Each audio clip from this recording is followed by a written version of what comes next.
find I'm not the man they think I am at home. Oh no, no, no, I'm a rocket man, burning out his fuse out here alone.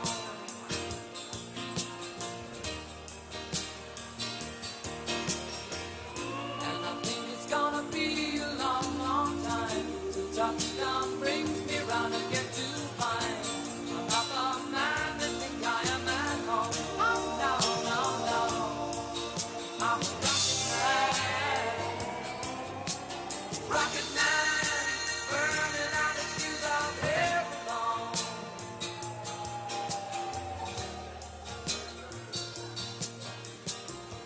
Mars ain't the kind of place to raise your kids. In fact, it's cold as hell,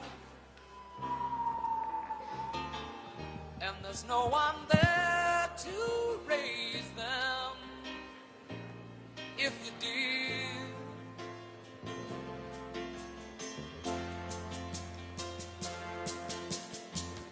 And all the science I don't understand, it's just my job 5 days a week. A rocket man,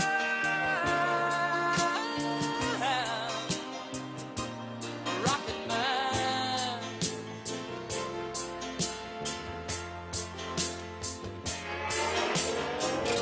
And I think it's gonna be a long, long time till touchdown brings me round again to find I'm not the man that think I am at home. Oh no, no, no, I'm a rocket man, burning out his fuse out there alone.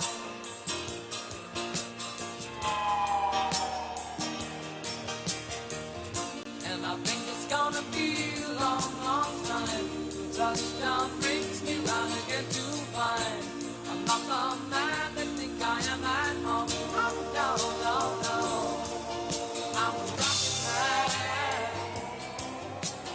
rocket man, burning out his fuse out here alone. And I think it's gonna be a long, long time. And I think it's gonna be a long, long time.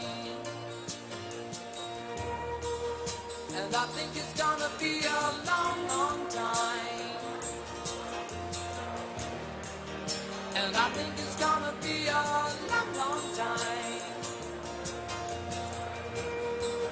And I think it's gonna be a long, long time. And I think it's gonna be a long, long time. And I think it's gonna be a long, long time.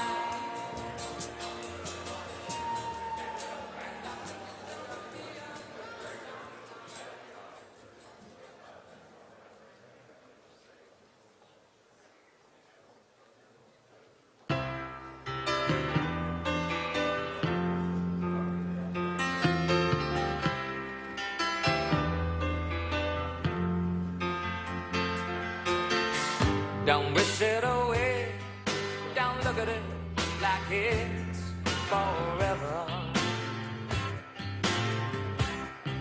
Between you and me, I could honestly say that things can only get better. And while I'm away, dust out the demons inside. Before you and me run the place in our hearts where we hide.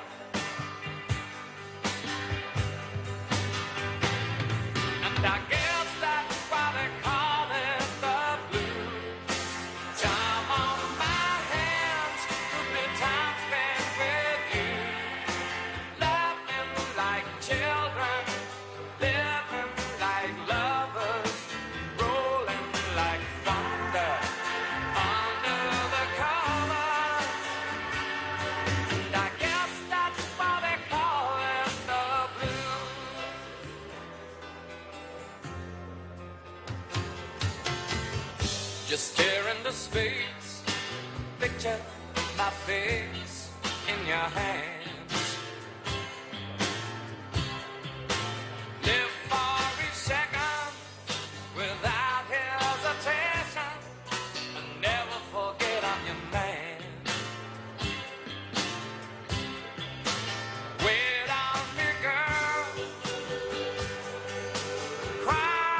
Gene.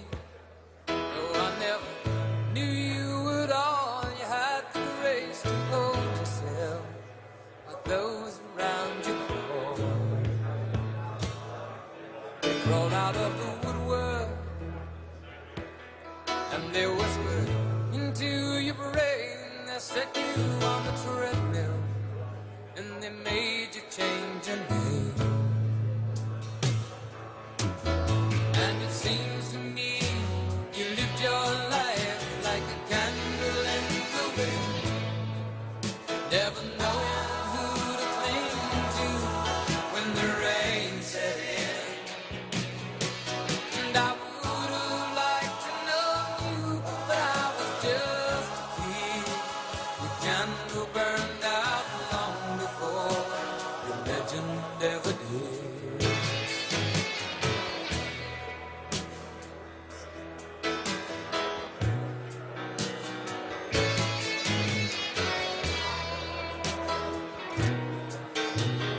Loneliness was tough as road. Your ear was laid, Hollywood created a superstar. And pain was the price you paid. Even when you died, oh, the press still hounded you. All the papers had to say was that Marilyn was found in the news.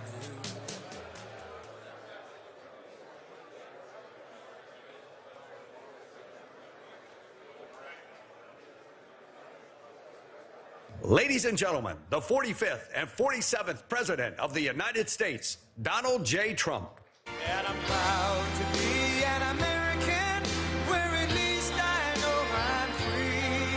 And I won't forget the men who died, who gave that right to me. And I gladly stand up next to you and defend her still today. 'Cause there ain't no doubt I love this land. God bless the USA. Thank you very much. I do love that song, but we got to get to business. I love that song, but I want to thank you all. You're special, special people. And I want to just say that, I announced I was coming over here, and I said, I love those Republicans, and I meant it. I said, except for maybe a couple I don't love. But the people in this room, I don't know if those couple are here. I don't know. I don't care if they're here or not. But we love you, and you've done an amazing job. You love the country. You're doing what's right for the country. And I want to wish everybody a Happy New Year, the most successful House Republican majority in decades. And we did it with not a big majority, right? That was not a big majority, but it's a unified majority, and it's people that know what it takes to make America great again. So together we had 12 months of unprecedented success in 2025, and now we're going to make history and break records with the epic midterm victory that we're going to pull off. It just doesn't seem to happen for people that win the presidency. It's an amazing phenomenon. You win the presidency, and we sure as hell are having a successful presidency, I will say that. But even if it's a successful presidency, and it's been nothing like what we're doing.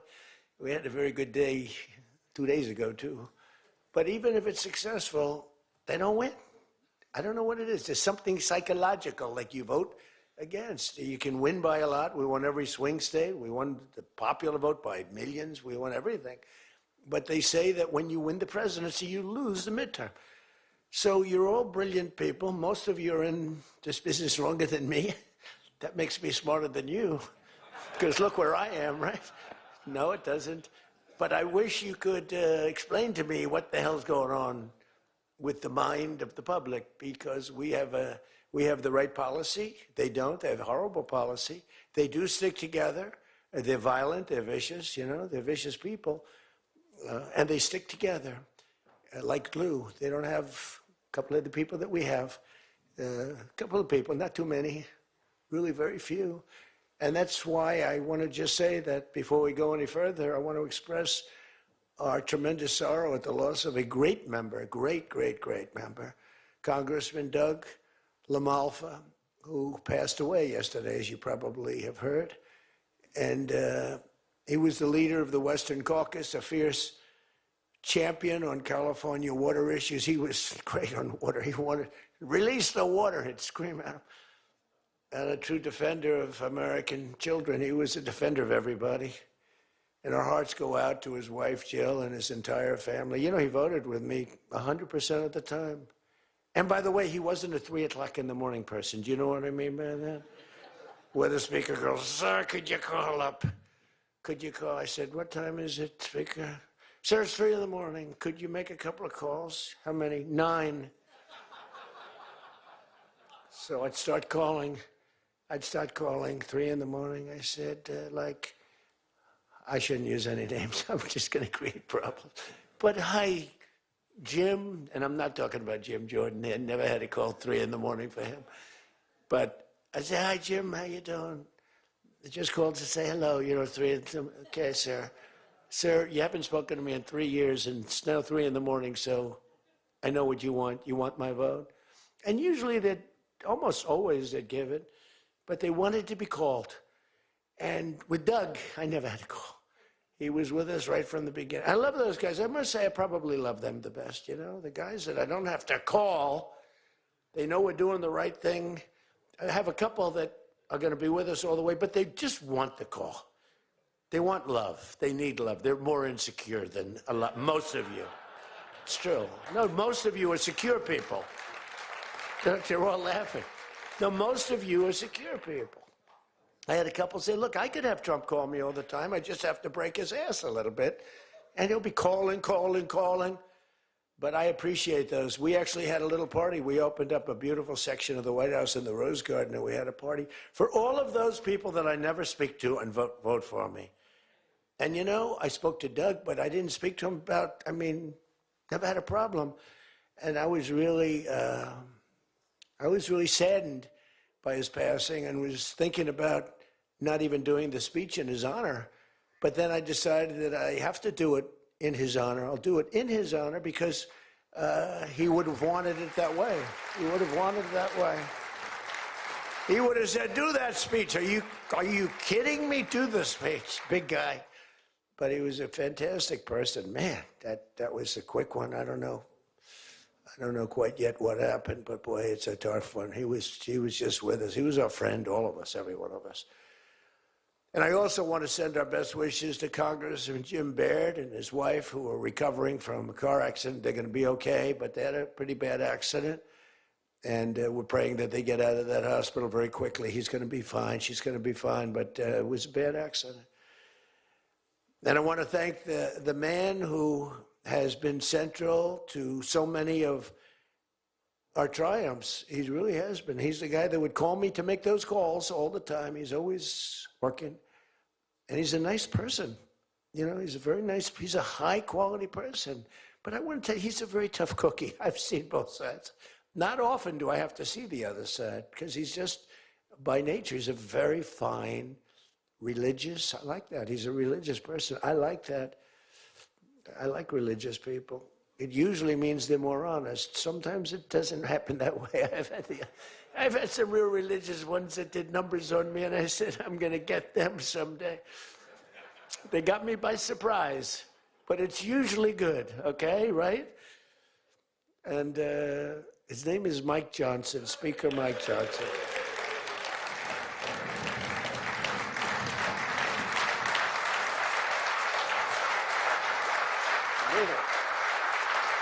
He has my complete and total endorsement.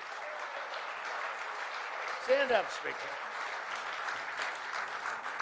So, but it is true. A lot of times they'll say, I wish Mike were tougher. He's tough. He's tough as anybody in the room, actually. But can't be tough when you have a majority of 3. And now, sadly, a little bit less than that. A little bit less than that, maybe. But you can't be Trump. You can't, I want you. You make 10 enemies, 20 enemies. That's the end of that, right? Everybody loves him. I would say there's one person he's given up on. I think he just gave up on this guy. He's so bad. He never votes for us. But no matter how good, he won't vote for us. there's a sickness there. There's something wrong. You can have the greatest bill, the greatest for the country. Forget about for Republicans. Great, great, great for the country. I'm a no vote. We don't even bother calling him at 3 in the morning, do we? Huh? But I want to thank another guy who's as tough as they come, because he went through something that none of us have gone through. I went through a little shot, but I get that throbbing feeling every once in a while. But what he went through was incredible. And that Steve Scalise, he got hit hard. Where's Steve? Steve.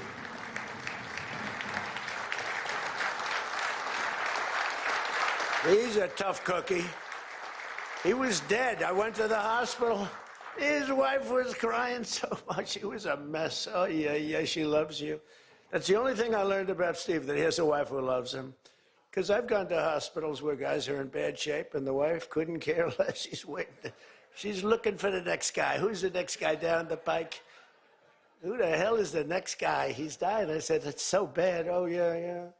I had one where the dog died and the husband died at the same time. I said, it's so sad. Yes, I love this dog so much. She couldn't give it, and the guy left her a fortune. Can you imagine?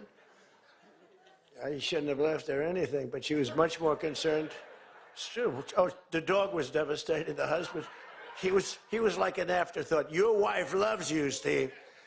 She's a great wife. Another one who has a great wife, Jackie, is Tom Emmer, right? Look at you. You have a great wife, but you haven't been tested like these guys. You haven't. We don't want to test her, right?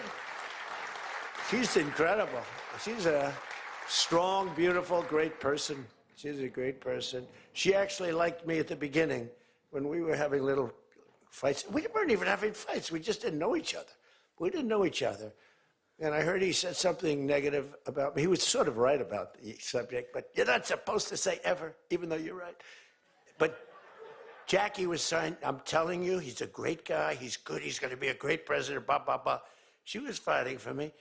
And now I love this guy. He's great. She was right about both of us, I think, right? But Tom has been incredible. He's incredible at what he does. And he's a great team player. Your conference chair, Lisa McLean, is so strong and powerful and beautiful. Thank you, Lisa. Thank you. Thank you. And I think their broadcast, we said we don't care if the press comes or not. So when I say that, that means that they're broadcasting all this, and I'm letting my feelings out because it's true. I feel that way about so many people in the room. I could say it about many of the people in the room. Some I don't know as well, but many of the people in the room. They're incredible people. You're incredible what you're doing. We also have another one, Richard Hudson, chairman, NRCC. Richard's always in there. Always with a smile. No matter what's happening, Richard. He always has a smile. He's just a positive guy, smart and positive. Thank you, Richard. Really appreciate it. You do a great job. Republican Policy Committee Chairman, Kevin Hearn. Kevin, where are you, Kevin? Thank you, Kevin. Thank you. Did a great job. Every one of you got to be proud of yourselves. And basically the entire House Republican Conference. It's been really amazing what you've done. And we're going to give you some ammunition today. I said, I'd love to make a speech. The Speaker asked me, would you make a speech? I said, sure. You think Biden would do that? Would you make a speech? What? First of all, people wouldn't ask him to make a speech because it never worked out well, right? Could never find the exits. You finish, look, stare here, stare there, stare here. You could jump off the front if you had to. No matter what he did, he got himself into trouble. So basically, they didn't ask him to, but if he did, it wouldn't be good. But it's good with me because, we have so much ammunition. We have ammunition. The problem is the fake news. That's why I like being on. I'd much rather do live television than do non-live because, when they say, as an example in my speech, peacefully and patriotically to the Capitol, peacefully and patriotically. Do you know that the Unselect Committee didn't report it, that I said those words? Do you know that the news never reported the words walk or march peacefully and patriotically to the Capitol? Do you know they never reported it? It's a scandal. The Unselect Committee never reported that. They never reported that Nancy Pelosi was offered 10,000 soldiers, National Guard soldiers, whatever you want. No, I don't want them. And the mayor. The mayors were in writing. She was more honorable about it. But Nancy got caught when her daughter did a documentary. She's a documentariess. And she has her mother saying, it's my fault. I should have taken the soldiers or something. I saw that in the documentary. I said, whoa, this was a major story. Has she spoken to her daughter since that, you know? But they just, you know, they are vicious people, even on the attack. And it was an amazing military feat that took place yesterday. Think of it, an amazing military. The people are saying, well, thank you.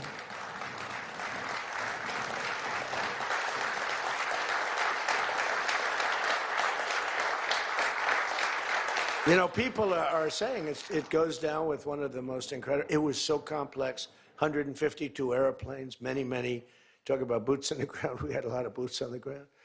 But it was amazing. And think of it, nobody was killed. And on the other side, a lot of people were killed. Unfortunately, I say that, soldiers.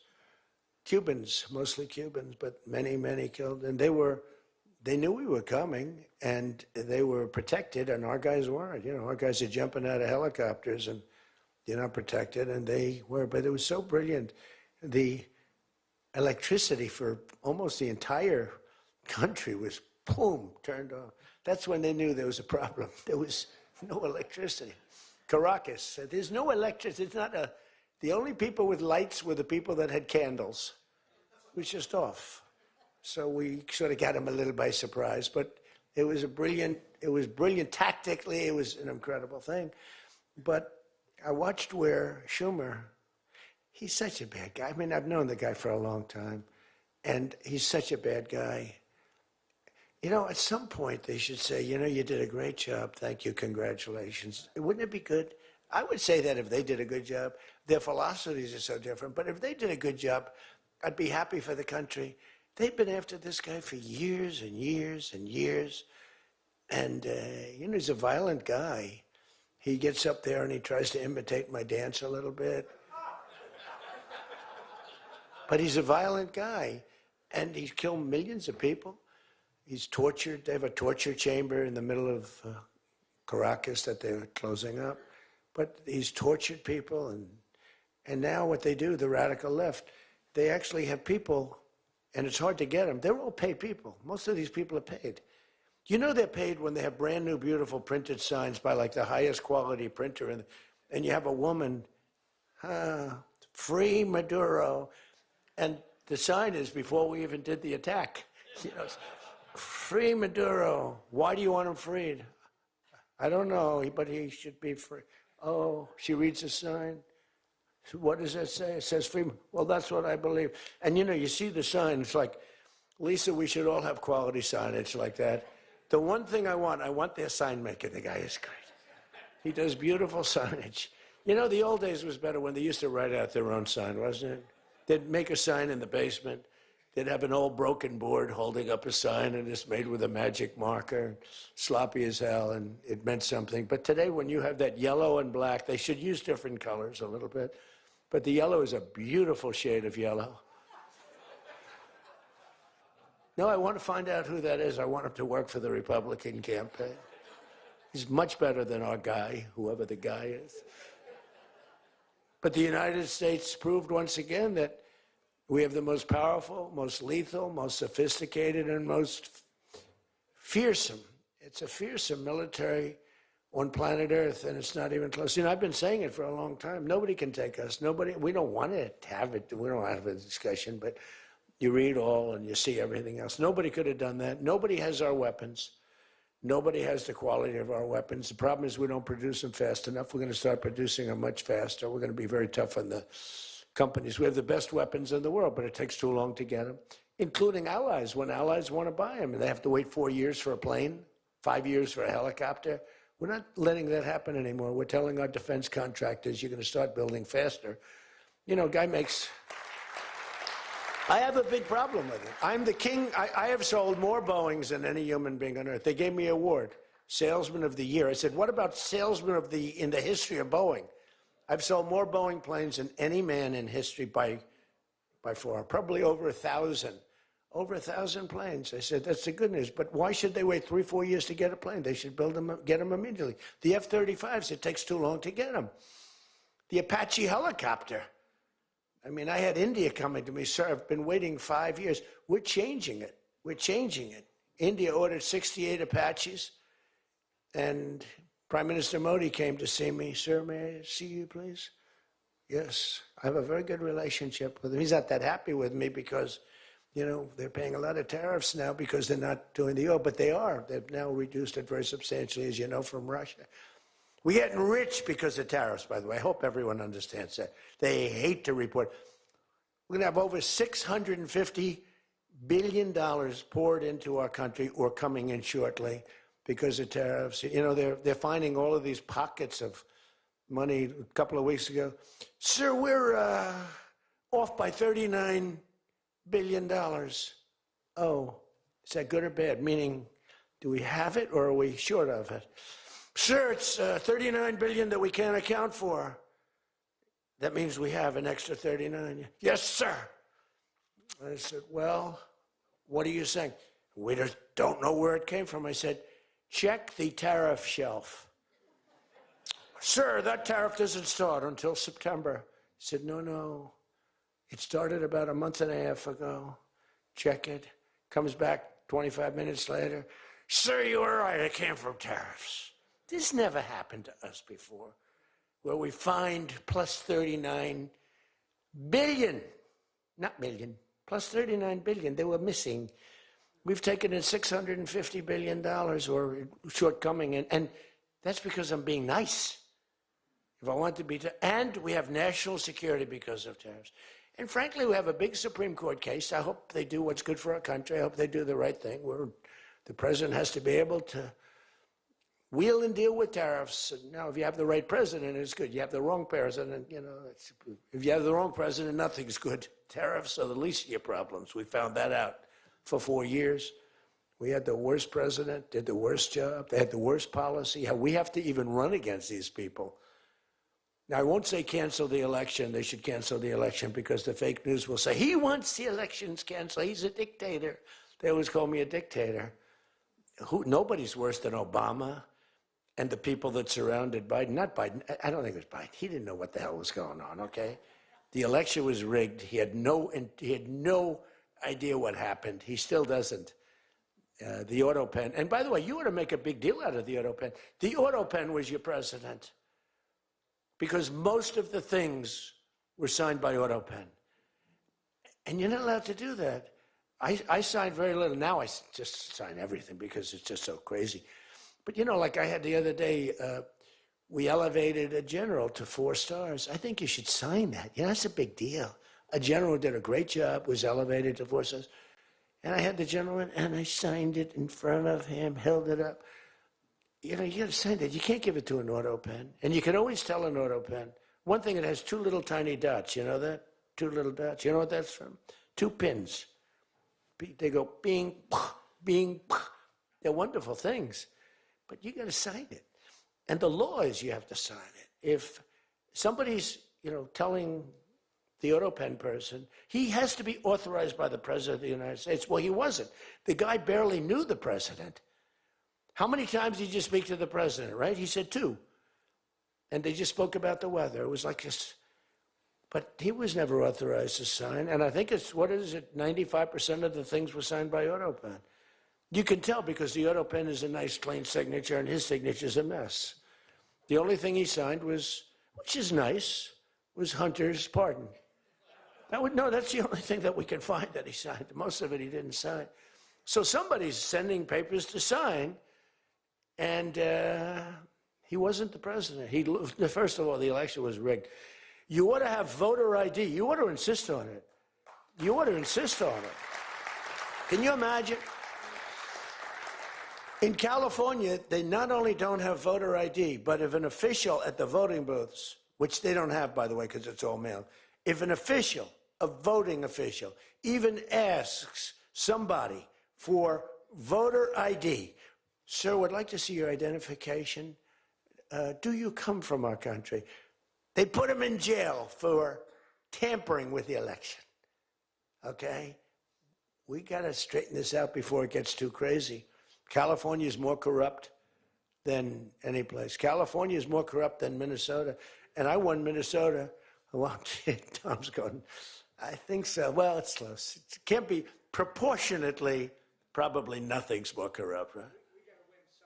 Yeah, right. He says you got to win. I'll tell you what, I did great there 3 times. I was surprised 3 times. Those elections are corrupt. They got you one time, too.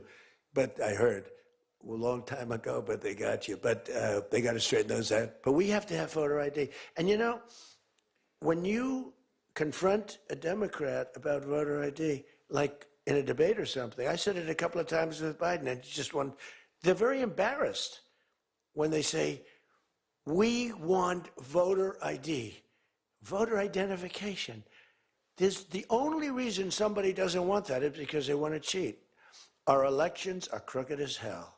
And you can not only win elections over that, and not only win future elections, but you'll win every debate because the public is really angry about it. And you ought to pass the SAFE Act, or whatever you're going to call it. Are we going to SAVE Act or the Save America Act? I think we're going to change the name a little bit. You're going to put that up for a vote?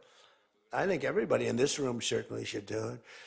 And it's a bad vote for them because they're voting against things like voter ID and other things that are almost equal to voter ID. But when somebody says, no, we don't want voter ID, that means they're crooked. And the public understands it. You win elections with that. But I think it would be really important, Save America Act, if you would put that up for a vote. It's got my total endorsement. And all it is common sense things about the election. And they'll fight it like crazy because they cheat. That's the only way they can win. When you have policy so bad, when you have policy with men and women's sports, and they fight like hell for it. They still are. I saw the other day a person that you know very well, a congressman, was fighting like hell. And, you know, I was out the other day with somebody, and I was with an ex-football player. The guy was massive. His leg was like this. And a young woman who plays flag football, and she's very good, supposedly, as an athlete. She's smaller than this guy's leg, okay? And if they were playing football together, he wouldn't even have to run. He could just keep walking. They couldn't take him down. You know, the guy, he can't even believe it. But there are so many. They had a race, a long-distance race. They had champion men, women, you know, one of those marathon deals. The man finished 5 hours and 14 minutes and 36 seconds sooner. He beat the champion woman by 5 hours. It's so demeaning to women. It's so ridiculous, right? It's so ridiculous. The weightlifting, take a look at the weightlifting records. One record stood for 18 years, and it was broken by 112 pounds. They couldn't get 1/8 of an ounce, you know? They'd put 1/8 of an ounce on. Then she's going to break the record for her mom, who's sitting in the front with her father. I'm going to break it. And she's out there. We're adding 1/8 of an ounce to each side. This record has stood, ladies and gentlemen, for 18 years. But she's going to do it. She's looking to get into the Olympics, right? And she gets up, and they put a little tiny thing like this, little tiny. And my wife, by the way, my wife hates when I do this. She said, you know, she's a very classy person, right? She said, it's so unpresidential. I said, but I did become president. She hates when I dance. I said, everybody wants me to dance. Darling, it's not presidential. She actually said, could you imagine FDR dancing? She said that to me. And I said, there's a long history that perhaps she doesn't know. because he was an elegant fellow, even as a Democrat, right? He was the attack by Japan, you know, he was quite elegant, but he wouldn't be doing this. But nor would too many others. But she says, darling, please, the weightlifting is terrible. And I have to say this, the dancing they really like. She said, they don't like it, they're just being nice to you. I said, that's not right. The place goes crazy. They're screaming, dance, please. But the weightlifting, but no, the girl gets up. And you see, I want to be more, but I have somebody watching. I want to be more effusive. I want to really, yeah. But she gets it, and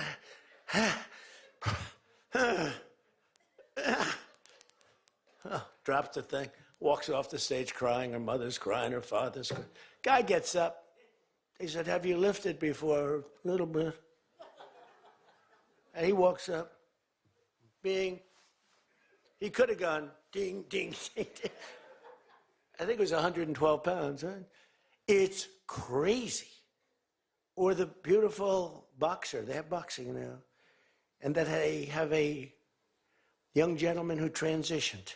He was a very good boxer, but he wanted to be a woman, which is, you know, to each his own.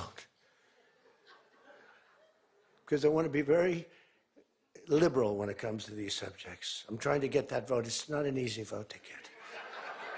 It's very tough for me to get it. But he transitioned, and he transitioned, and the girl was a champion boxer from Italy, remember? She got up, first round, he hit her, boom, with a left. A left, for those, everybody here knows about, but a left, Lisa knows better than anybody, but a left is defense. He goes, boom. She's like, oh my, she walked to the corner, remember? She didn't go down, but she did everything else. But she said, I've never been hit like that before. I don't want to go out again.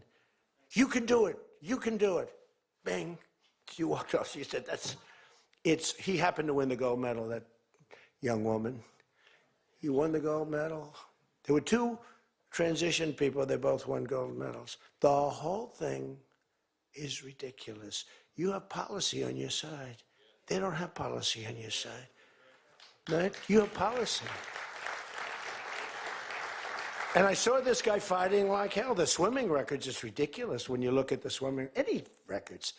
It's crazy, and it's so demeaning to women. Women are the, you know, and for a long time, they refused to talk about it. They were embarrassed to talk about it. Now they do talk about it. They talk about it openly, but they have the worst policy on everything, open borders. We want open borders. You know, they still want an open border. We did the greatest job ever on borders, and you know, I think they forgot it. My guy said to me today, I have a great guy, Ross. He's the greatest speechwriter. He said, sir, let's not mention the border. Nobody cares about the border anymore. Can you believe it? This was the biggest, this was the biggest thing there was. It says to me, nobody cares about the border because it has a shelf life. I fixed the border. I fixed it in my first term, but now I really had to fix it. It was much worse, you know, when I came into office. Millions and millions of people were pouring into our country. And I fixed it, and my guy, who's incredible, says, people don't want to hear it, sir. You've done that. The problem is people forget that I did it. They totally forget. They were talking about the other day, we don't like Donald Trump on this, we don't like Donald Trump on that. And somebody just out of the blue said, well, he did an unbelievable job. Who cares about that? They're saying, like, you know, that's been done. What do we do about that, Mike? Everything you do, it's almost like, what have you done lately is the way you have to run your life. In other words, I could have the most unbelievable 4 years, and I guess I'm not allowed to run. I'm not sure. Is there a little something out there that I'm not allowed to run? But let's assume I was allowed to run. I could have, there's going to be a constitutional movement. No, I could have the most unbelievable 4 years. Everything was great, but in the last week, I made a little slip up in something, and you lose the election. It's like, so we can't let them forget that we did such a great job on the border. By the way, Venezuela, everyone, they're marching in the streets, they love it, except in New York. I mean, where they find these people? these people, and they're not like, these people are a mess. I know it's not nice to say that. These people are a mess. Where do they find these people? They're the worst looking people I've ever seen. They got hats that are all frayed and all, they look like, they're all paid. They don't even know what they're talking. When the reporters don't interview them because they know that it's, the press is so anti. It's hard to believe the press could be so anti because it's all common sense. It's not, we're conservative, whatever, doesn't matter. We're all common sense people. It's not even conservative, it's common sense. But the press has no credibility whatsoever. Think of it. I got 97% bad stories on one network, 93% on the other, and I won in a landslide. You know what that means? The press has no credibility. That's all it means. And we got to keep it that way. So I don't talk too much about the swimming, the weightlifting, the boxing. I don't talk about it. You know why? I want to start bringing it up about a week before the election because I don't want them to correct themselves. I don't want them to say, we've decided that we don't want to have men playing in women's sports. That'd be a devastating blow for us. Because that's, they say it's an 80-20. No. It's about a 98-2 issue. We've decided that we will not have open borders where the entire world, from the Congo, prisons from the Congo, these are extraordinarily tough people. These are people that make our motorcycle gangs look like fine young men. Okay? Our motorcycle gangs are wonderful people by comparison. No, they come in from prisons in the Congo. They come in from prisons from all over the world, but in particular Venezuela, Tren de Aragua. Tren de Aragua comes in, and Tren de Aragua, they say it's the worst gang in the world. It makes our gangs look like little sweethearts. It makes our gangs, you want to take them out to dinner, they're so nice. They cut off the fingers of people. One guy makes a phone call in Colorado. The governor stinks in Colorado. He's no control. So Tren de Aragua, they don't want to do anything about it. So ICE has to go in and take them out because the governor doesn't want to do anything. But they make a phone call. They've taken over my building. The landlord's calling. They took over his building. So the governor doesn't want to do anything. But he calls the police, the guy. They come in. Did you call the police? This is Tren de Aragua. We're talking to the man that owns the building. Did you call the police? Yeah. Boom, they cut off his fingers. If you call him again, the next time your hand comes off. Can you believe it? The guy's walking around, his fingers were cut off. And these are the animals that we're throwing the hell out of here. Washington, D.C. is now the safest city in the country.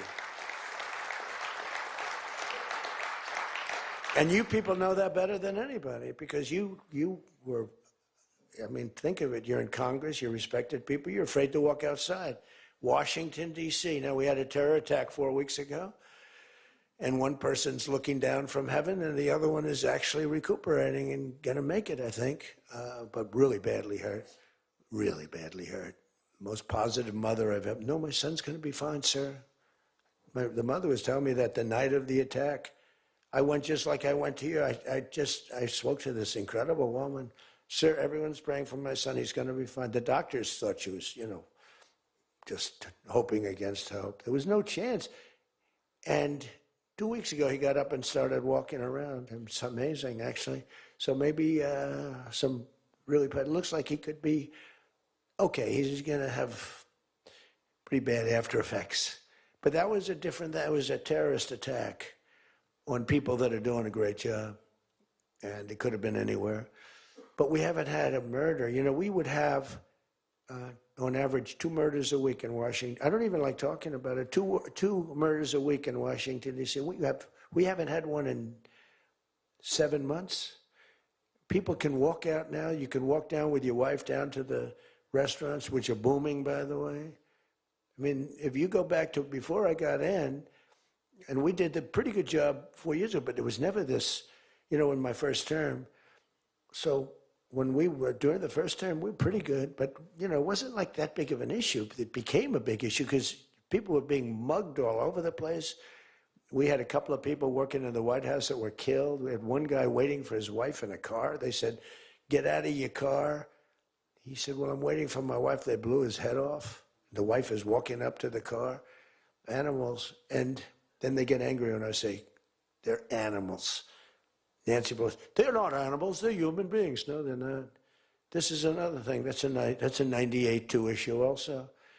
No, they're animals, and we've taken them out. We've took out over 2,000 people, brought them back to their countries from where they came, or they're in prison now in Washington. Because it's not just like, you have to take the bad ones out. 2%, 3% of the population causes 90% of the crime. Think of it.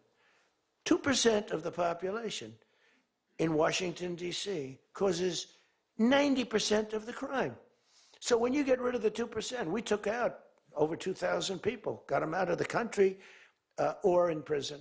Some were so bad that we didn't want to send them back to their countries because they'll come back in, even though it's hard now, but you know, they're pretty smart. They're sick, but they're smart.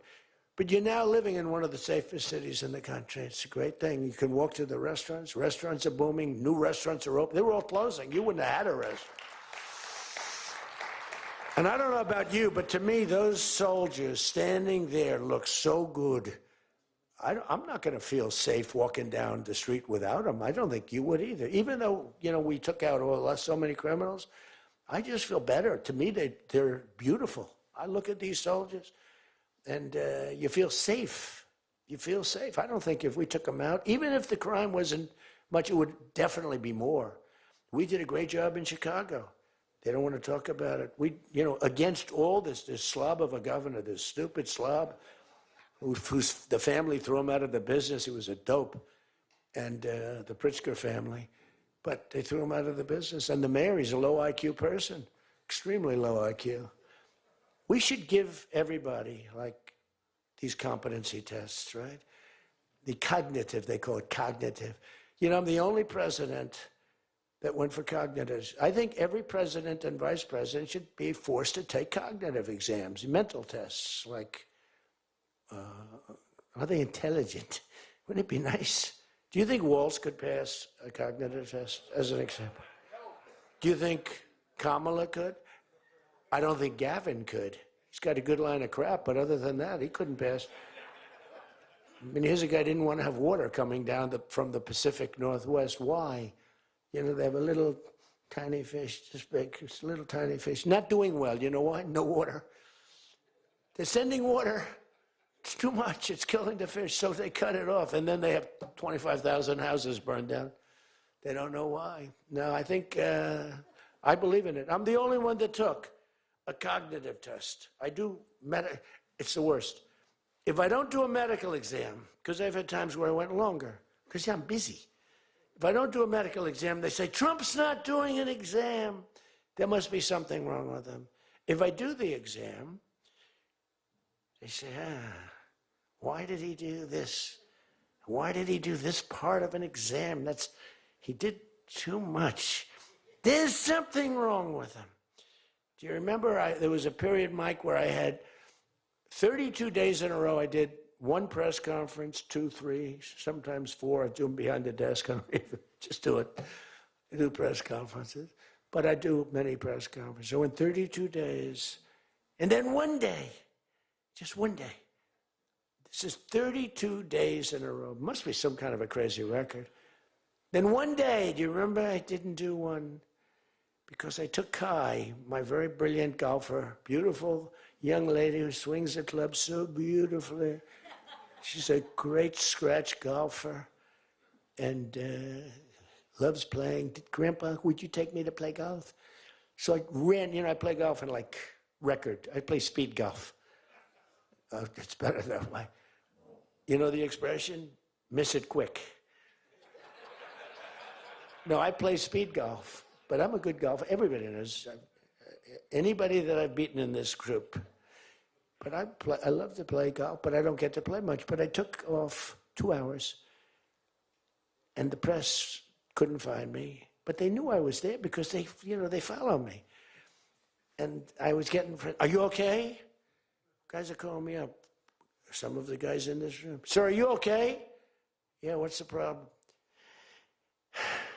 There's a report, sir, that you're no longer with us. Remember that? No. The report was that I don't want to use the D word. It's such a horrible word. Dead. I don't like. There's a report, sir, that you're no longer with us. I said, well, I just hit a 280-yard drive. This isn't bad. And, it's one of the, and it took me a couple of weeks to get that one straightened out. The new one is they did a report in the fake news New York Times where I worked this day from early in the morning till late in the evening, but we don't give out a full schedule. It's like you go, who the hell wants to give out a schedule to these people? But it's all work. And this, in particular, this day was brutal. I never got to leave the seat. You couldn't do anything. It was just one after another after another. And this went on from early in the morning till late in the evening. And my people gave out a report. He had lunch. They show a report, lunch with somebody. And they did a story. Donald Trump is slowing down. He only had lunch.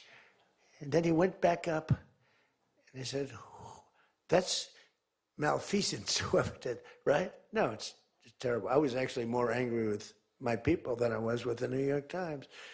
But they wrote a story.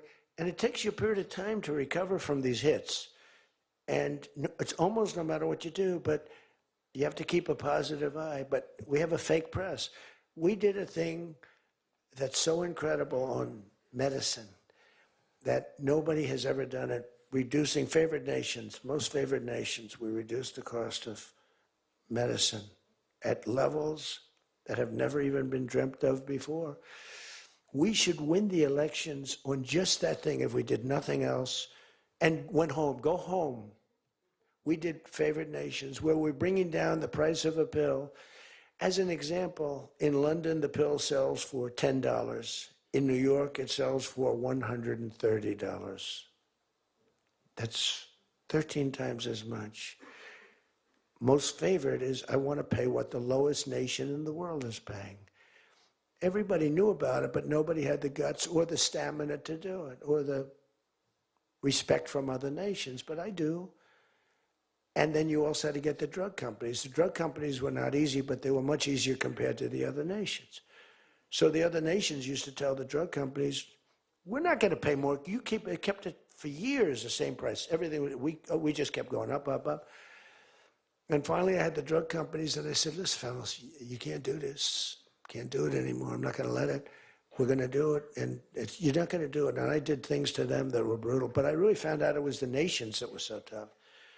So when France was told that the pill will go from $10 to $30, it's a big increase, right? But it's not really. And that ours would come down from $12 or $13 down to $30. So theirs would go from 10 to 20 or 30, and ours would go from $13 down to, meaning $130 down to 20 or 30. So it's a huge drop for us. Now, depending on the way you calculate it, it could be thousands of percent down. It could also be 90% and 80%. You know, there's two ways of calculating. I don't know if you know. They said Donald Trump exaggerated. Now, there are two ways of calculating it. But calculate it at 80, 90%. But the other way is more accurate, like 900%, because that's what it really is. But there are two ways, but use, to be generous, 90%. There hasn't been a reduction in 28 years, except for the 1 year where I got it down 1/4%, and I had a news conference. I was so proud of myself. The drug prices, prescription drugs, are going to be down by thousands of points, thousands. On that one item, you should win this election. The New York Times barely wrote about it. The other papers barely wrote about it. Nobody even knows that the drug prices. Now, people will say, you don't mind if I don't read this crazy teleprompter, do you? Because, do you mind? Because I have, it's called standard. But these things are so important because you guys got to get elected. Because if you don't get elected, we have a country that's going to go to hell. So we can't play games. Ladies and gentlemen, the sun will rise tomorrow, and when it rises, we don't need this bullshit. We need to talk about favored nations. And Your numbers are coming down at levels that nobody's ever seen. We inherited high prices. We inherited a mess. We inherited the greatest inflation in history. And you know what was knocking it down? The bad economy that we inherited. We inherited bad. We now have the hottest economy in the history of our country. We have $18 trillion being invested in the United States. You have, every one of you have car plants, AI plants, plants of all different types. Because of tariffs. I hope we get the good ruling from the Supreme Court. I only hope we do, because it's given us tremendous national security. So let me just finish up, because you know I weave. I love to weave. If you ever weave and don't come back to the point, then that's a problem. Then you say, but when you weave and you go here and boom, boom, boom, always coming back, then you're in good shape. But what's happening is, by doing what I did, we're getting numbers that are so low. But what did I do to the countries? I said, France, your health care for prescription drugs is going to go up triple. It's going from $10 a pill, just as an example. I called it the fat drug. You could say the fat drug, Ozempic. Ozempic is $80 in London, and it's $1,300 in New York, the fat drug. A friend of mine called me up. He said, what the hell is going on? A very rich guy, but I said, the fat drug doesn't work on you. Why are you even taking it? The drug has failed miserably, but he's a very loud, boisterous. He's not a bad guy, not a great guy, smart as hell.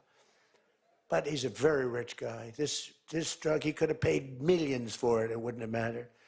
But he said, in London, I'm paying $80. In New York, I'm paying like many times more than that. What the hell is that? That's because of what's happened. Because the nations held us back. So the drug companies, I had made a deal with them. You're going to do it? They said, whatever the nations agreed to. The nations were a bigger problem than the drug companies. So I said, you tell me they'll never agree, sir. I said, 100% they will. 100%. They said, sir, the smartest guy, Eli Lilly, Merck, Pfizer, all genius. They're all making numbers you wouldn't believe. The defense contractors are making more.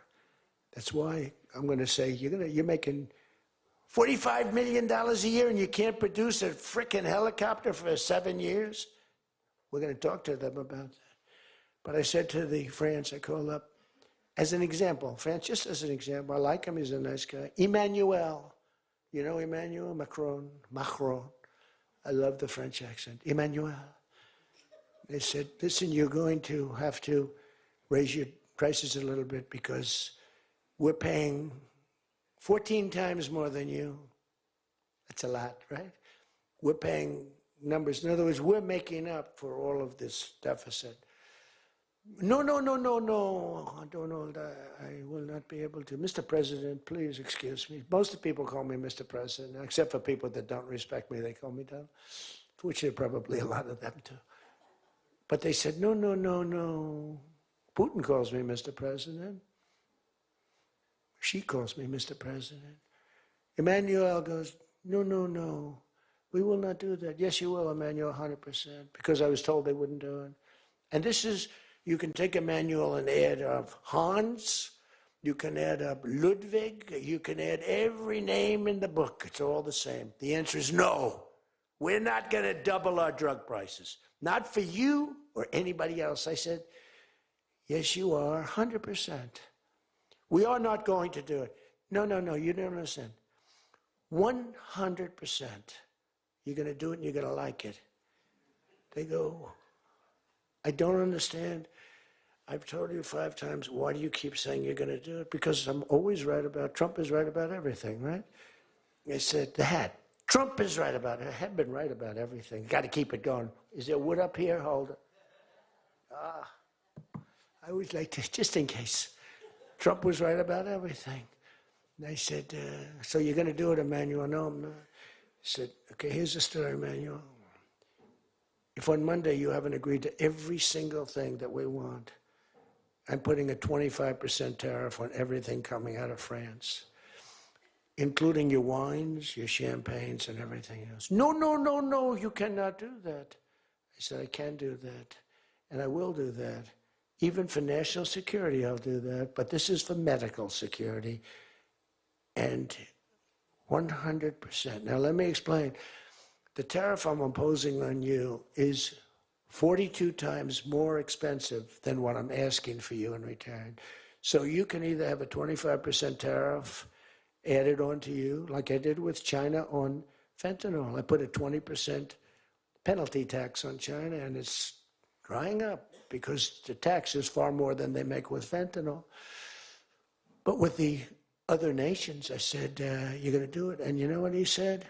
You can't do that to me. I said, yes, I can. Don't worry about it. It's not going to be that bad. You just have to explain it to your people, your 39 million people, that, by the way, don't vote by mail. They vote on paper ballots. They tried voting by mail, and there was fraud all over the country. We're the only country that votes by mail, essentially. You know that, right? You know, Speaker, that's another thing. We're the only country that's stupid enough to vote by mail. Even Jimmy Carter's commission said, don't do it. But just to finish so that you won't say he wanders, Emmanuel said to me, Donald, you have a deal. I would love to increase my prescription drug prices by 200% or whatever. I would love to do it. It'd be such an honor. Whatever you want, Donald, please. Don't tell the population. Please, Donald, I beg you. Every country said the same thing. No, no, no, we will not do this. Some were strong, some were very nice, some were rude. But they all said one thing, no, we won't. And within, I'd say on average, 3.2 minutes, they were all saying, we would be honored to quadruple our drug prices. So we would be honored to quadruple our prices if that's what you like. We want to make you happy. Okay. Therefore, I will not charge you a tariff, and you're going to increase your drug prices by 3 times what they were paying 2 days ago, right? And we have now favored nation. You think Biden could do that? I don't think so. Think Biden ever thought of it? Now, everybody's wanted favored nations, but everybody knew it was impossible to get the countries to agree to it because they wouldn't have done. And they've been doing this for 40 years or whatever it is. We were subsidizing the entire world. That's just one of the many things we're giving. But you should take that thing. That's going to save. Now, that also, when you add that to healthcare, your drug prices are much lower than what you projected. So we're going to reduce healthcare by a lot. One other thing. On healthcare, it's never been our issue. It should be our issue. We had a very nasty vote from a couple of people. I guess Collins, I guess Lisa Murkowski, and I guess a man named John McCain. Remember? Thumbs down. You remember. He said, I'm all for 10 years he campaigned. I don't want to be nasty, but for 10 years he campaigned on Obamacare. We're going to destroy Obamacare. We're not going to do it. And then we're going to terminate it. And then, it was a little surprising. We could have had health care, good health care. Obamacare is bad. And the people understand it's bad. And the premiums are horrible. But one thing I've learned a lot about healthcare. I found healthcare sort of like not of tremendous interest, but it was very important. And I made it of tremendous interest. So I made a statement a couple of months ago because I saw the numbers. I said, boy, because, you know, I like to see what's going on. That's one of the reasons. By the way, we set an all-time record again today. We have the highest stock market in the history of our country by far, every single month. That's another thing you should camp. You know, they like to demean that. You know what the Democrats, well, that doesn't mean anything. That's just, no. That means jobs, and it means 401ks, because a lot of people have 401ks. And they have, hello, best lawyer in the room, the best, have 401ks, and they have 401ks like, I had a young policeman. I told this story twice, but it was the same thing. This was a recent case. I had a case years ago because I had a great economy. You know, we had the greatest economy in history during my first term. My first term was a tremendous success. But again, nobody wants to talk about that.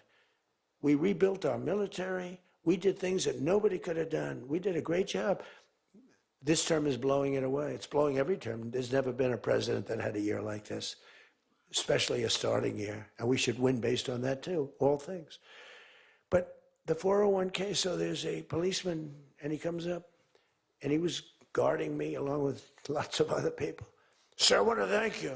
What? My wife thinks I am the worst investor in the world. And for the last year, she thinks now I'm Warren Buffett. She said, you're smarter than Warren Buffett. You're a better investor than Mr. Warren Buffett, sir. I said, how's your 401k? It's doubled. It's going up. It's going up. I said, just relax. But 401ks are through the roof. Those are us. Those are the people. We have the highest stock market in history. 47 days out of 11 months. We have just a piece of the last month left for the first year. 47 days out of 11 months, we hit a new record. Well, we hit one last night. We hit another one today, I understand. But we hit one last night, a new record, brand new record. All exchanges, not just, Dow. Dow was up, but all of them. We have another record, that's the 47th time in 11 months that we've hit an all-time high. And the future, because we have more money coming into our country than any country has ever had by far. The record was about $3 trillion many years ago by China. We've got $18 trillion pouring into our country. You know why? Because of tariffs. Because if they build a factory, they don't have to pay any tariff. But if they make it in another country and they send it in, they have a very big tariff to pay. So they can't pay that tariff. So what they do is they come in and they're building. By the way, this is what China did to us for many years. It's just reversing it. Other than we have a great product. We were losing our product now. Tell you what, if I had lost this election, if you had Kamala, it's the same thing, Joe and Kamala, I call them equals. If you had Kamala come in, I believe that our country would have been Venezuela on steroids. I used to say that during the campaign. If I don't win, we're going to have Venezuela.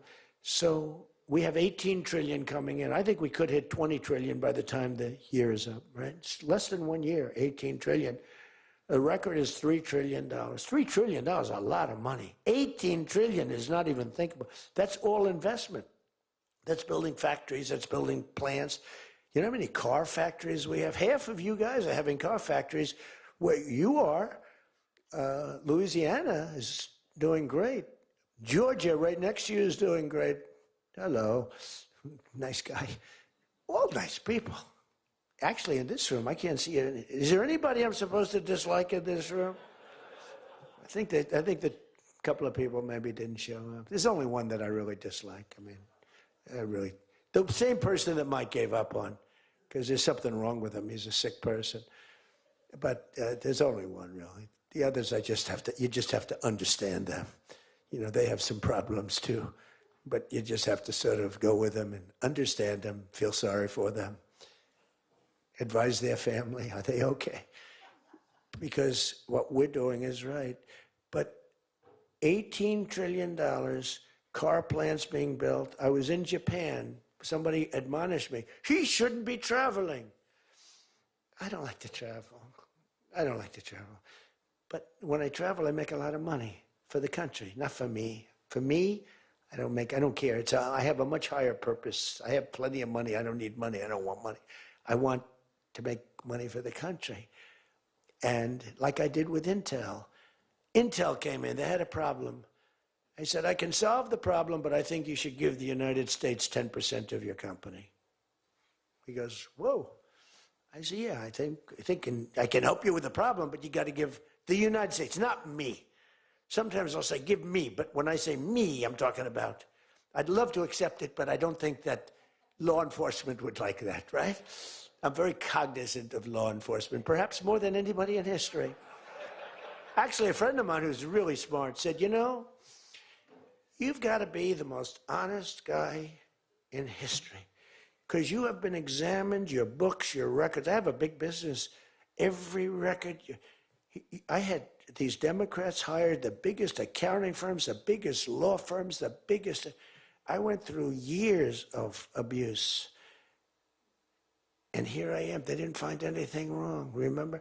We want his tax returns for years. We want his.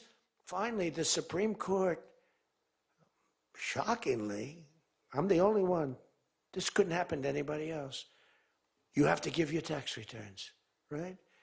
I gave my tax returns. They're from here to here. It's a big business. It's a great business. And I built a great business, like much bigger and better than anyone even understands. But I gave my tax returns. They go from here to the ceiling practically. They got them. Headline, Trump to give tax returns. Supreme Court ruled I had to give my tax return. Can you believe it? Everyone said, you're not supposed to do that. And by fighting, they think you're trying to hide something. Naturally. I gave my tax returns. That's the last we ever heard. They hired the biggest accounting firm in the world, most powerful lawyers in the world. They spent millions and millions of dollars going over those returns. There hasn't been one story that I did anything wrong. So this friend of mine who's highly sophisticated, rich guy, smart guy, said there's nobody that I know that could have gone through an examination like that and not ended up in prison. Nobody ever had to suffer like I did. Nobody ever did that to anybody else. There was an expression, Andrew Jackson was the most abused president in the history of the United States. You know who second was? This before me. You know who second was? Abraham Lincoln. But he had a civil war, so we have to give him a pass. But Andrew Jackson was treated horribly. He was a great general and a good president.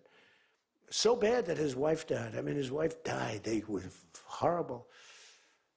But I just saw a report came out the other day. I blow them away. He never got impeached twice. I got impeached twice on nothing. On a perfect phone call, remember? Perfect phone call. Tim Scott, who's a great guy, great, wonderful guy, South Carolina, straight guy, right? He is a good guy, good person. He's an honest person. He read a transcript. Thank goodness I had a transcript. Essentially, the call was taped because they tape calls. I didn't even know. So was that call taped? Yes, sir.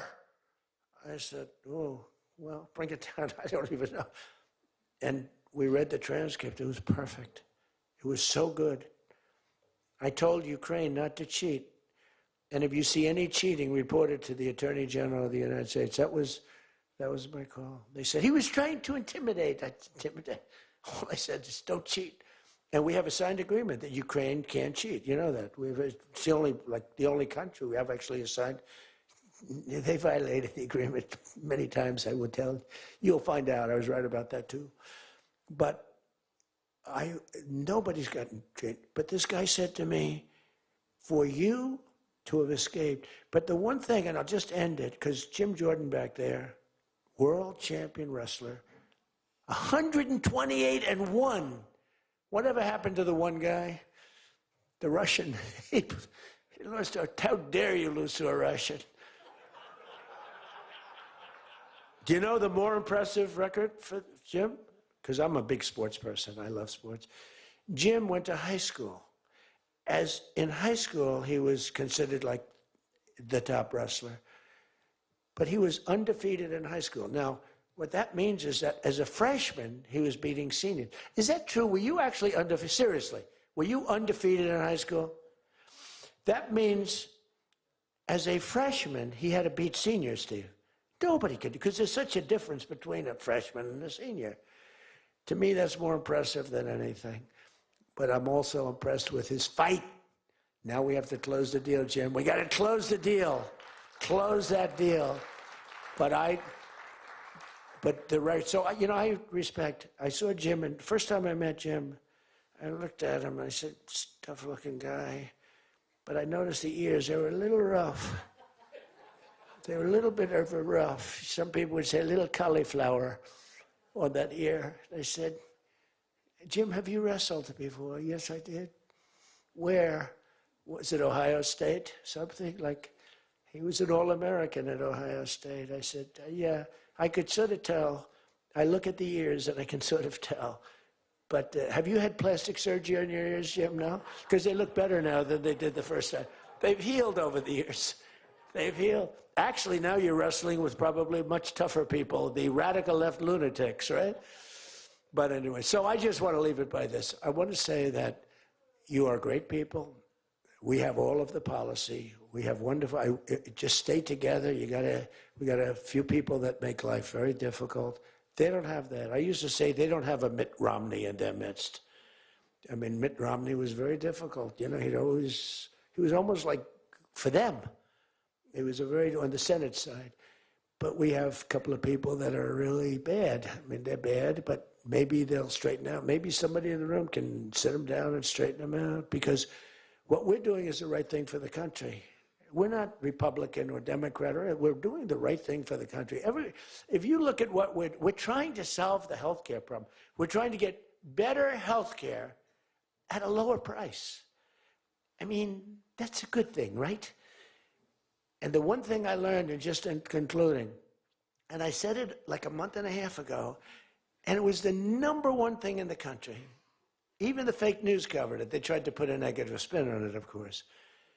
I said, I read a story about insurance companies making a fortune. A fortune. Their stocks were up 1,700%. Who invested recently in a stock that's up 17?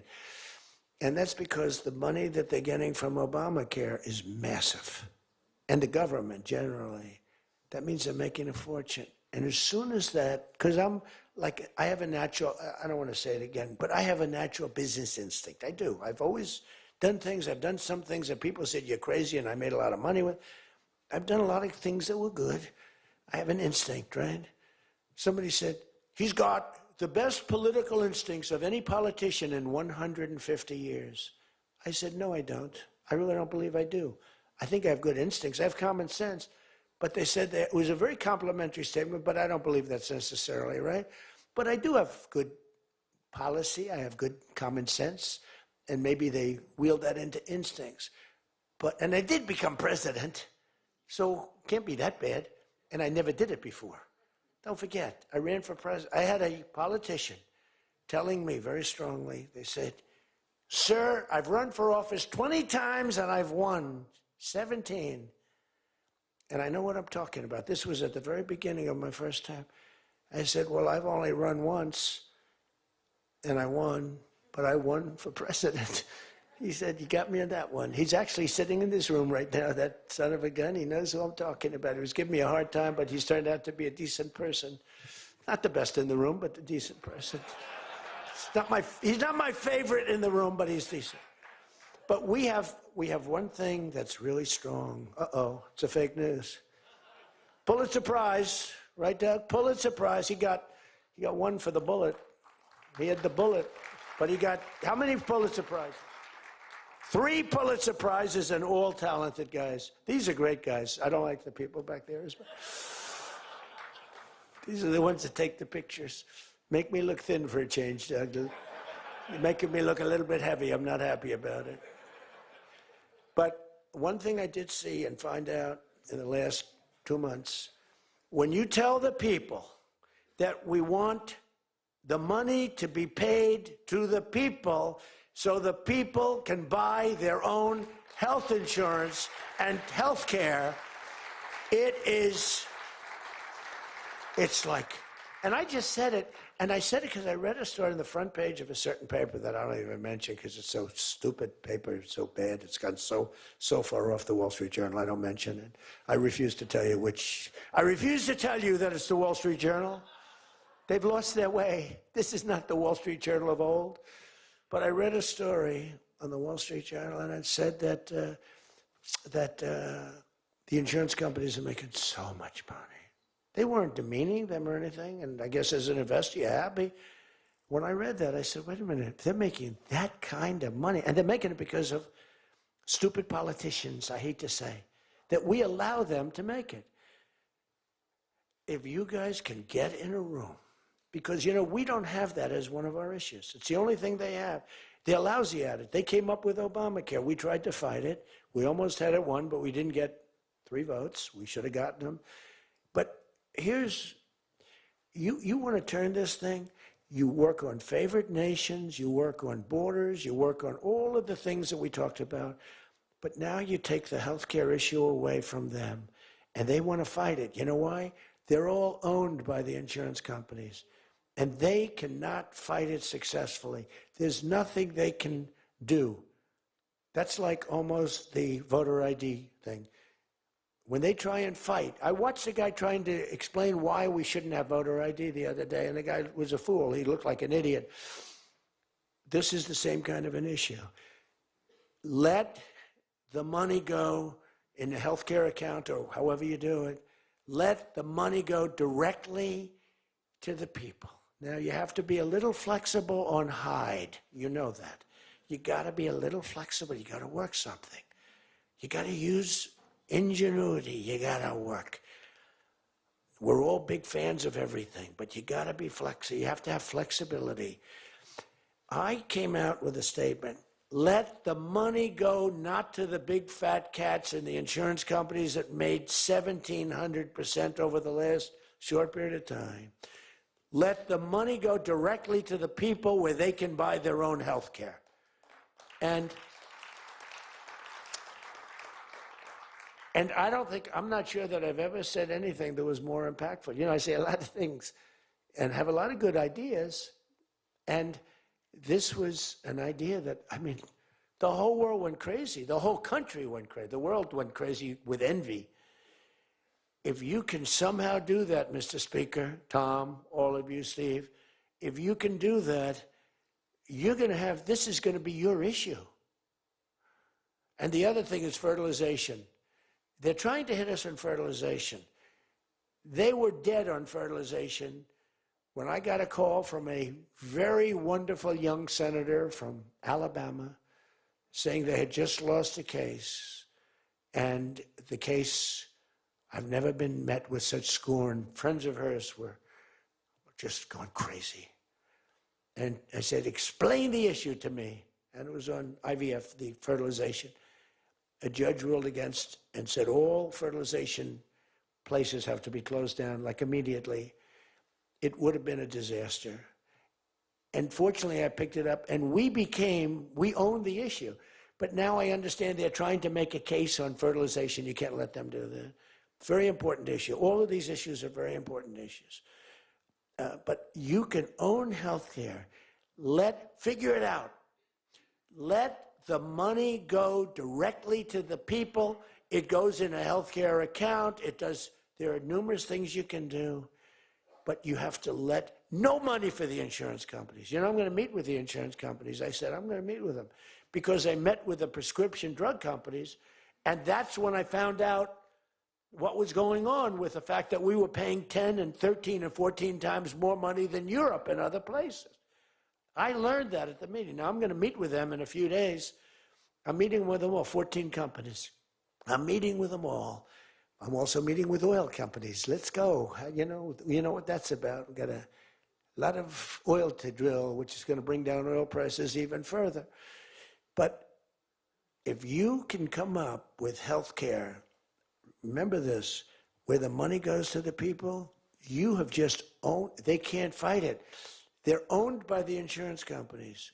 You guys don't get money from the insurance companies. They do.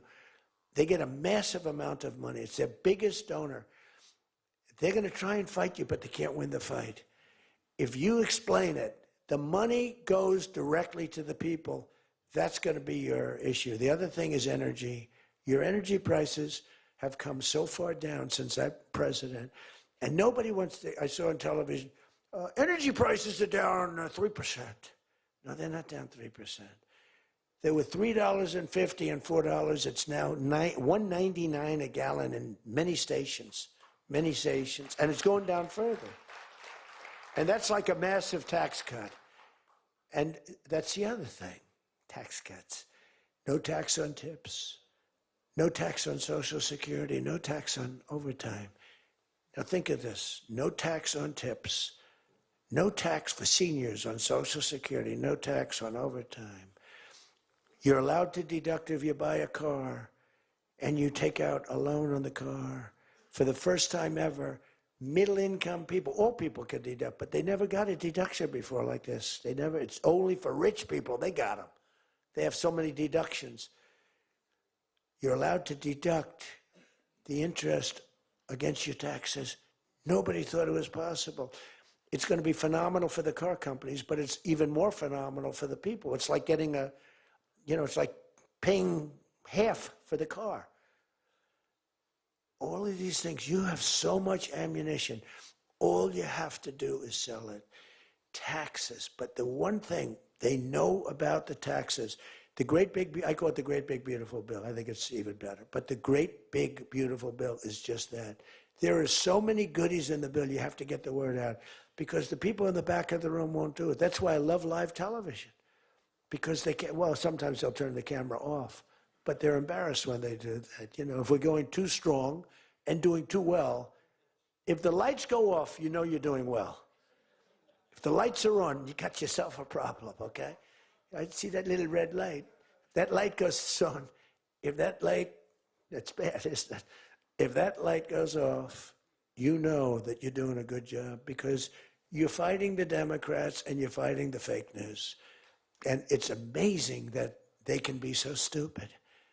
And they don't have credibility anymore, and you can beat them. I mean, it's the old thing that, never fight the news, but you have no choice because it's almost like they become radicalized. But you are fighting the news, but you can beat them. That's why I'm standing here. I mean, I had Kamala. I was beating Joe by 30 points, and then they changed him. That's like a fighter in the ring. He's losing, and they said, let's put somebody else in to take his place. Very unfair. They changed in the middle of the election. They said, he's going to lose, so let's give somebody else. And fortunately, she was just as bad as him.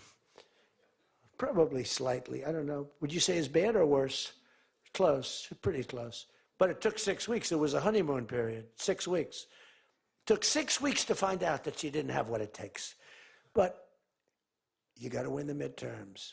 Because if we don't win the midterms, it's just going to be, they'll find a reason to impeach me. I'll get impeached. We don't impeach them. You know why? Because they're meaner than we are. We should have impeached Joe Biden for 100 different things. They are mean and smart. But fortunately for you, they have horrible policy. They can be smart as can be. But when they want open borders, when they want, as I said, men and women's sports, when they want transgender for everyone, bring your kids in, we're going to change the sex of your child. Just send them our way. In some cases, like in Minnesota, they don't even tell the parents. Is that right? And nobody believes it when I say it. I think we have 6 states. Nobody, am I correct? Okay, Tom Emmer said yes, so. But it's true. Where the kid comes back, they keep the kid. They operate on the kid. They don't tell the parents. It's not believable. We have great, solid, common sense policy. They have horrendous policy. What they do is they stick together. They never have a no vote. They impeached me. I never knew I was going to be impeached. I get a phone call, you just got impeached. I said, what does that mean? It took them 10 minutes. They impeached the president of the United States, who did a damn good job. I rebuilt our military, Space Force, I got everything. I did a lot. They impeached me for nothing, twice, for nothing. Fortunately, you were on our side, and we were unanimous. And the second time, the few people in this little group, like Rice and this, they're all gone. Every one of them is gone, except one that we're going to sort of let ride with. Some guy that has a state that you might as well just let him ride. But think of it, everyone's gone. Everyone's gone. It makes me feel so good. I don't want to feel vicious, but I'm so happy that everyone. And they're seriously gone, too. They lost in landslides. This guy named Rice, he lost by 48 points, right? Remember him? Oh, no, there he is. What a job you did, Mr. Fry, Congressman Fry. I looked around for somebody. It's true, this was a good choice. We've made some bad choices, too, because you have to do it. I said, who the hell can run against this guy, Rice? It was a Trump plus 40 district. They had riots around his house that night. You know, he voted, I vote to impeach. And that night they had riots. So they said, who the hell? Just give me somebody. A warm body. And then, no, it has to be a living, breathing person. And then if I could get a genius, it would be good. And we got a guy who is so good. He's been, I think, are you happy with him? I think so. Stand up, bro. He's great. I said, where does he come from? He's like a senator, state senator or something. I said, all right. I spoke to him one time. I said, you're accepted.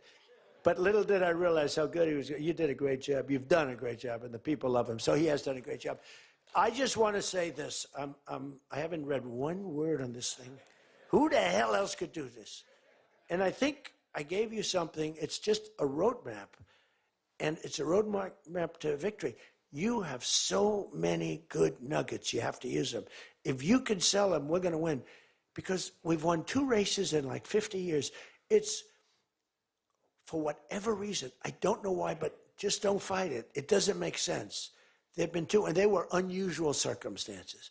So whether it's a Republican or Democrat, whoever wins the presidency, the other party wins the midterm, and it doesn't make sense, because we've had the most successful year probably in the history. They say, and now you add what happened essentially yesterday, we've had the most successful first year of any president in history.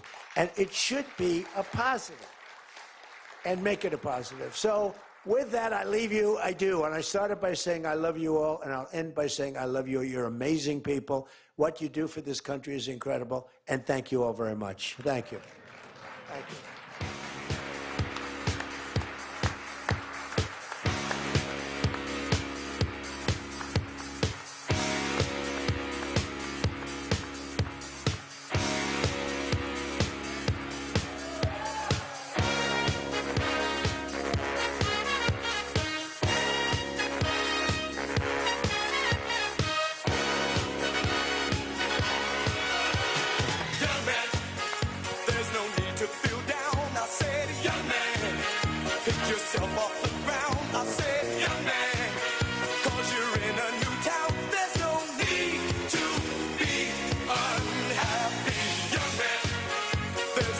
You can go, I said, young man, when you're short on your dough, you can stay there, and I'm sure you will.